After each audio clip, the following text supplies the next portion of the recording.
बोलिए कुष्मांडा माता की जय। सुरा संपूर्ण कलशम रुधिराप्तुलतमेव च दधाना हस्तपद्माभ्याम कुष्मांडा शुभदास्तु मे। माँ दुर्गा जी के चौथे स्वरूप का नाम कुष्मांडा है। अपनी मंद हल्की हंसी द्वारा अंड अर्थात ब्रह्मांड को उत्पन्न करने के कारण इन्हें कुष्मांडा देवी के नाम से जाना जाता है। जब सृष्टि का अस्तित्व नहीं था, चारों ओर अंधकार ही अंधकार व्याप्त था, तब इन्हीं देवी ने अपने ईशत हास्य से ब्रह्मांड की रचना की थी।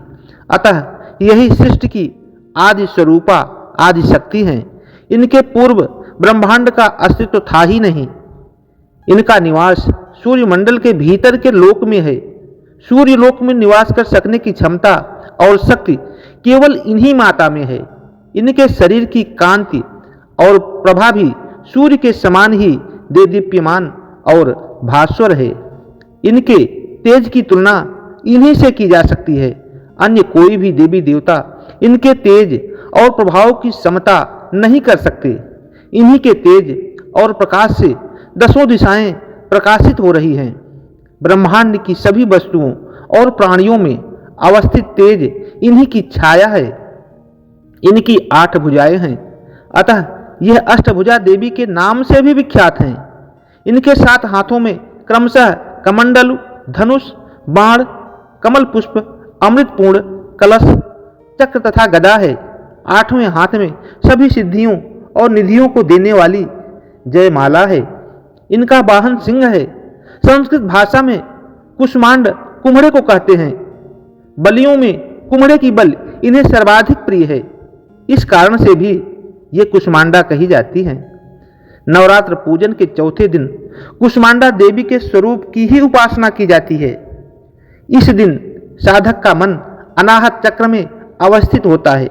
अतः इस दिन उसे अत्यंत पवित्र और अचंचल मन से कुष्मांडा देवी के स्वरूप को ध्यान में रखकर पूजा उपासना के कार्य में लगे रहना चाहिए। माँ कुष्मांडा की उपासना से भक्तों के समस्त रोग शोक विनष्ट हो जाते हैं। इनकी भक्ति से आयु, यश, बल और आरोग्यता की वृद्धि होती है। माँ कुष्मांडा अल्पज्ञ, सेवा और भक्ति से प्रसन्न होने वाली हैं। यदि मनुष्य सच्चे हृदय से इनका शरणागत बन जाए तो फिर उसे अन्यत्र कहीं जाने की कोई आवश्यकता नहीं। हम सबको चाहिए कि हम शास्त्रों पुराणों में वर्णित विधि विधान के अनुसार माँ दुर्गा की उपासना और भक्ति के मार्ग पर अग्रसर हों। माँ के भक्ति मार्ग पर कुछ ही कदम आगे बढ़ने पर भक्त साधकों को उनकी कृपा का सूक्ष्म अनुभव होने लगता है। यह दुख स्वरूप संसार उसके लिए अत्यंत सुखद और सुगम बन जाता है। माँ की उपासना मनुष्य को सहज भाव से भव सागर से पार उतारने के लिए सर्वाधिक सुगम और श्रेयस्कर मार्ग है। माँ कुष्मांडा की उपासना मनुष्य को आधियों व्याधियों से सर्वथा विमुक्त करके उसे सुख समृद्धि और उन्नति की ओर ले जाने वाली है। अतः अपनी लौकिक पारलौकिक उन्नति को चाहने वाले लोगों को चाहिए कि वे सदैव माँ की उपासना में तत्पर रहें और उनकी कृपा को लेते रहें।